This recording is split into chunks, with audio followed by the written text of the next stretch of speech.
जय हिंद। आप सभी छात्र छात्राओं को जीनियस करियर पॉइंट में स्वागत है।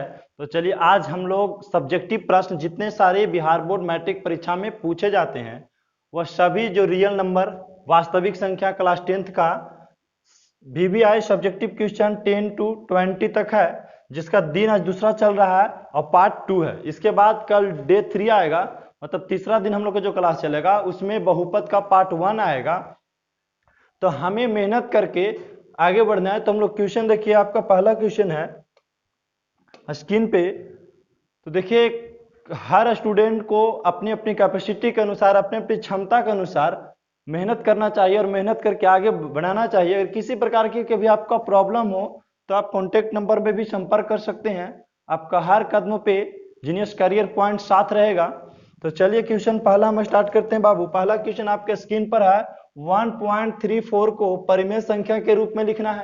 1.34 को परिमेय संख्या के रूप में लिखना है। तो देखिए हम परिमेय संख्या के रूप में लिखेंगे तो 1.34 और पॉइंट यदि हम हटाएंगे तो पॉइंट हटाएंगे तो नीचे एक, और पॉइंट के बाद कितना अंक है? 2 अंक है। तो लिखना है आपको 2 जीरो।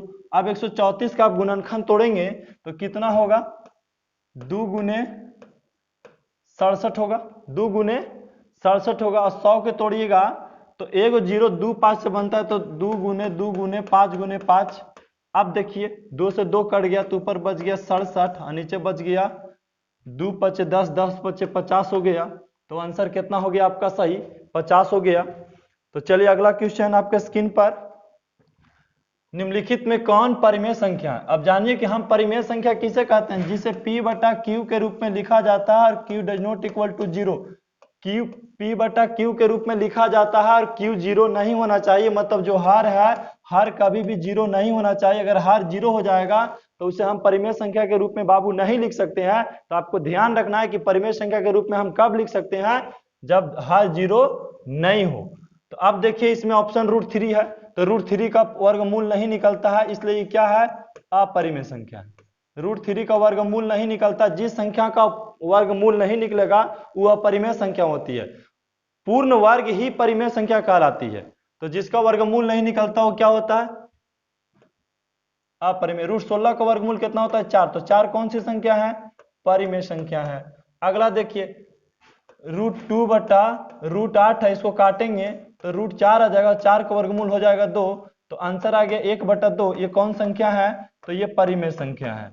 अगला ध्यान देना है √32 बटा √3 है। अगर आप 32 के तोड़िएगा तो 4 √2 होगा। 32 के √3, ये देखिए नहीं कट रहा है, इसलिए ये कौन संख्या हो गया? अपरिमेय संख्या हो गया। आज क्लास में डिस्टर्बेंस हो गया था, इसलिए इसको दूसरा वीडियो खास करके बनाया पड़ रहा है। इसे आपका प्रतिदिन ऑफलाइन का ही लाइव किया जाता है। तो आप ध्यान देंगे, आज किसी कारणवश मौसम खराब की वजह से एप्लीकेशन पे भी वीडियो नहीं जा सका, तो हम लोग इसको यूट्यूब पे भी डाल देंगे। आप यूट्यूब पर भी देख लेंगे। किसी कारणवश एप्लीकेशन पे एब्सेंट रहे, ऑफलाइन में एब्सेंट रहे, तो फिर आप आकर के यूट्यूब पे भी देख सकते हैं। तो आज खास करके हम ये यूट्यूब के लिए बना रहे हैं और थोड़ा सा फास्ट बनाएंगे ताकि आपको कम समय और कम एमबी में आप ज्यादा कुछ सीख सके। तो यहाँ पे देखेंगे निम्नलिखित में कौन शांत है? शांत अशांत गलत लिखा है, ध्यान दे देंगे। निम्नलिखित में कौन शांत और अशांत है? तो हम शांत किसे कहते हैं? जिसका P बटा 2 पे पावर m गुने 5 पे पावर n का रूप का लिखा जाता है, तो ये शांत होता है। कहने का मतलब कि यदि हर जो है हर 2 और 5 रहे, हर 2 और 5 रहे तो शांत होगा बाबू। हर 2 और 5 रहे तो क्या होगा? शांत होगा। हर 2 और 5 नहीं रहेगा तो शांत नहीं रहेगा। देखिए 4 बटा 3 है, हर 2 5 है नहीं, तो ये क्या हो गया? अशांत हो गया। फिर अगला क्या है बाबू? तो 101 बटा 100 है। तो आप इसको गुणनखंड कीजिएगा तो 101 और 100 की कीजिएगा तो 2 गुने 5 गुने 5। इसमें तो देखिए नीचे क्या है? हर क्या है? 2 और 5 है, तो ये संख्याएं क्या हो गई? शांत हो गई। अब यहाँ देखिए 4 बटा 15 है, तो तोड़िएगा तो 3 गुने 5 हो जाएगा। ये देखिए इसमें 3 आ गया, 5 तो आया लेकिन क्या आ गया? 3 आ गया, इसलिए क्या हो जाएगा? शांत हो जाएगा। 40 बटा 70, देखिए 0 से 0 कट गया तो 4 बटा 7 बचा, नीचे 7 बचा, लेकिन हमको हिसाब से शांत होने के लिए क्या चाहिए? 2 और 5 चाहिए। तो ये संख्याएं क्या हो गई? ये भी अशांत हो गई। नेक्स्ट क्वेश्चन आपका है क्वेश्चन नंबर 14। 625 को 625 के अभाज्य गुणनखंड में 5 का घात क्या होगा? तो भाई 625 के आप गुणनखंड तोड़िए, कैसे लगेगा 5 से लगेगा, तो 5 से लगेगा कितना आएगा 125, 125 कैसे लगेगा 5 लगेगा कितना आएगा 25 आएगा, ये 5 लगेगा कितना आएगा 5। यहाँ पे हम बोल सकते हैं कि 625 बराबर 5 गुने 5 गुने 5 गुने 5, मतलब 5 पे पावर कितना हो गया 4, 5 का एगो है 4 गो, तो 5 पे पावर हम 4 लिख सकते हैं, तो यहाँ बोल सकते हैं कि 5 का घात 4 हो जाएगा, 5 का घात 4, आंसर कितना हो गया 4 हो गया। हमें हर प्रकार से मेहनत करना है, क्योंकि देखिए एक कहानी आप लोगों को बताते हैं, साइकिल की कहानी, ड्राइवर्स की कहानी।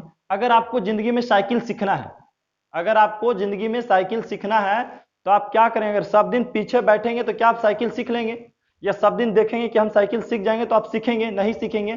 तो साइकिल सीखने के लिए आपको खुद प्रयास करना होता है, आपको खुद साइकिल चलाना होता है। जब तक खुद आप साइकिल नहीं चलाएंगे तो देख के नहीं सीख सकते। इसी प्रकार आप देख के किसी भी वीडियो को या क्लास में आकर के किसी भी टीचर को बनाया हुआ देख करके आप नहीं सीख सकते हैं, इसके लिए आपको खुद से बनाना होगा। और इसी के बाद जब मेरा क्लास लास्ट करता है तो नीचे पीडीएफ चल जाता है, पीडीएफ के साथ साथ इंस्टाग्राम पर भी जाकर आप फॉलो कर सकते हैं, उस पर आपको पूरा प्रतिदिन का पीडीएफ मिल जाएगा।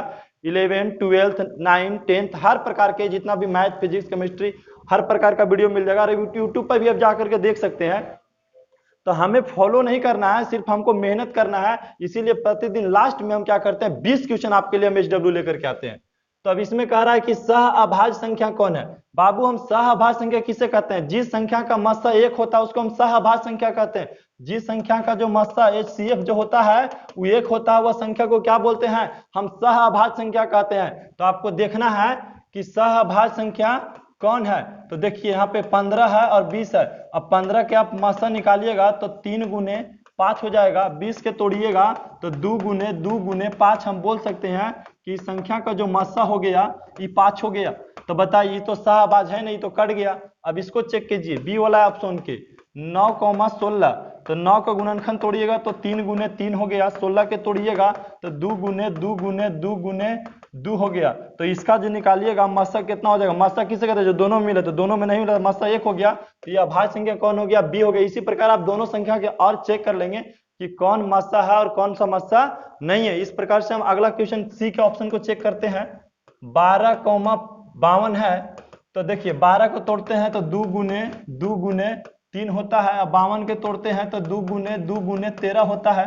तो इसका आप मस्सा निकालिएगा तो ये मिल गया और ये मिल गया, तो मस्सा 2 गुने 2 2 दूनी 4 हो गया, तो ये भी सहअभाज्य संख्या नहीं है। अब 21 देखेंगे तो 21 जगह 84 तो इसी कट रहा है, तो ये भी अभाज्य संख्या नहीं है। अभाज्य संख्या नहीं, सहअभाज्य संख्या। सहअभाज्य संख्या हम किसे कहते हैं, तो जिस दोनों संख्याओं के मस्सा 1 होता है उस संख्या को हम क्या कहते हैं। लंबी प्रक्रिया के बताएं कि शांत या अशांत आवृत्ति में है। तो देखिए 6/20 लिखिए सीधा सीधी बाबू, 6 के तोड़िए गुणनखंड तो 2 गुने 3 होगा। अब बताइए 20 के आप गुणनखंड तोड़ेंगे तो क्या होगा, 2 गुने 5 होगा। देखिए 2 से 2 कट गया तो ऊपर 3 और नीचे 2 गुने 5 हुआ। अब बताइए p बटा 2 पे पावर m गुने 5 पे पावर n के रूप के हो गया, रूप का है, इसलिए 6/20 शांत आवृत्ति है।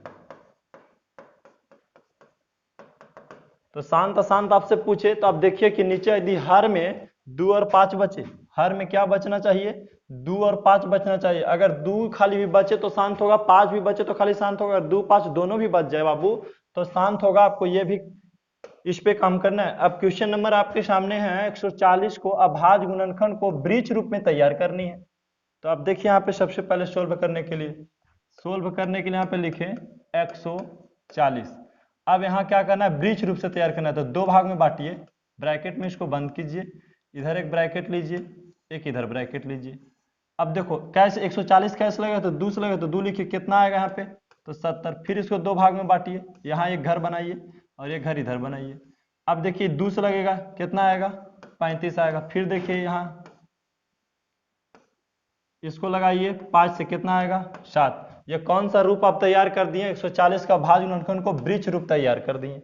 अब अगला क्वेश्चन आपको देखना है 19 में क्या कह रहा है आपका, कह रहा है 2 संख्याओं का HCF 15 है तथा एलसीएम 90 है, एक संख्या 30 है, तो दूसरी संख्या निकालना है। तो सबसे पहले कि देखिए कि क्वेश्चन में क्या क्या दे रखा है बाबू। तो सबसे पहले आप एचसीएफ दे रखा है आपको।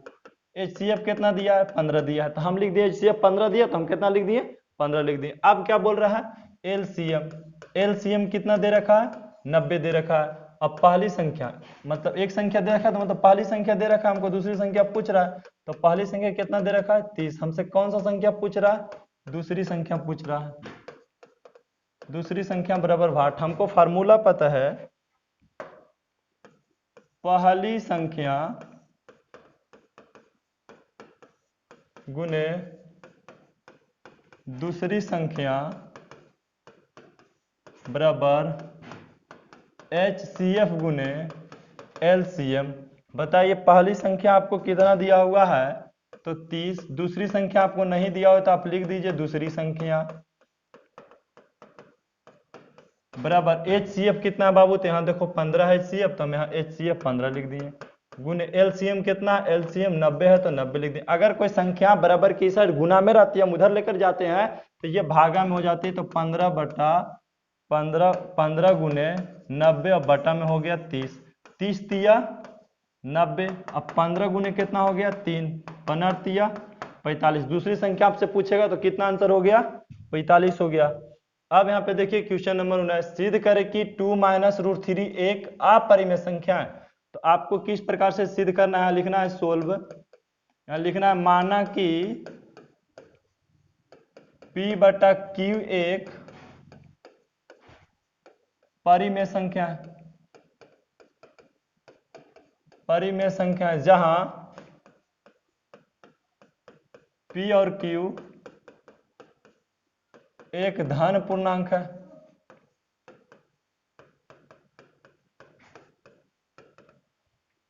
इसलिए P बटा Q बराबर 2 माइनस रूट 7। अब देखिए दोनों तरफ वर्ग करेंगे, दोनों तरफ वर्ग करने पर साधारण भाषा में आपको एकदम सबसे इजी भाषा ये है बाबू सिद्ध करने का। तो P बटा Q का हम स्क्वायर कर दिए, और इधर भी देखिए 2 माइनस रूट 7 का आप स्क्वायर कर दीजिए, तो यहाँ लिखिएगा P स्क्वायर बटा Q स्क्वायर। अब इसको तोड़ेंगे a माइनस बी का होल स्क्वायर पे, तो हो जाएगा 2 का स्क्वायर करेंगे तो 2 दूनी 2 स्क्वायर प्लस रूट 7 का स्क्वायर और माइनस 2ab, ये a माइनस बी का होल स्क्वायर पे तोड़ दिए, तो P स्क्वायर बटा Q स्क्वायर बराबर 2 दूनी 4 प्लस 7 माइनस 4 रूट 7 हो गया।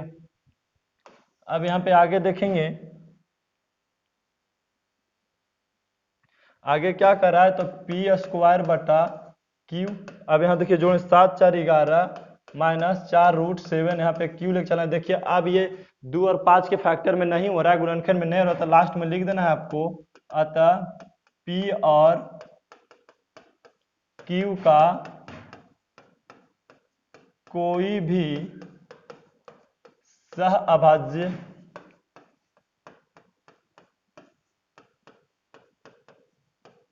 गुणनखंड नहीं है, इसलिए 2 माइनस रूट 7 एक अपरिमेय संख्या है। आप लिख दिए। चलिए अब लास्ट क्वेश्चन आज का। तो चलिए हम लोग क्लास के बाद आ जाते हैं HW में। और HW आपको देखिए 1 से लेकर के 20 तक हम दिए हैं। देखिए दोनों पेज जो है आपका HW का है, तो पूरे आप HW बनाए घर से, जितना हो सके आप बैठ के प्रयास करें मैथ का, जितना आपको बन सके आप उतना प्रयास कीजिए। तो देखिए आप हो सके तो क्वेश्चन को उतार लें। यहाँ पे देखिए शांत अशांत में थोड़ा सा सुधार लेंगे, यहाँ पे शांत अशांत गलती लिखा हुआ है। और किसी प्रकार के प्रश्नों का अगर आपको नहीं बन पाता है, चलिए दूसरा क्वेश्चन दूसरा भी पेज लगा देते हैं, हो सके तो आप स्क्रीनशॉट ले लें ताकि आपको उतारने में आसानी हो। तो चलिए अब हम लोग जो मिलेंगे कल की क्लास में मिलेंगे, और आपको प्रतिदिन ऑफलाइन के ही लाइव क्लास हो सकता है, आपको कोशिश रहेगा टाइम हम लोगों के पास रहे तो हम लोग यूट्यूब पर भी अपलोड कर देंगे। तो चलिए जय हिंद, अब हम लोग मिलेंगे अगले दिन।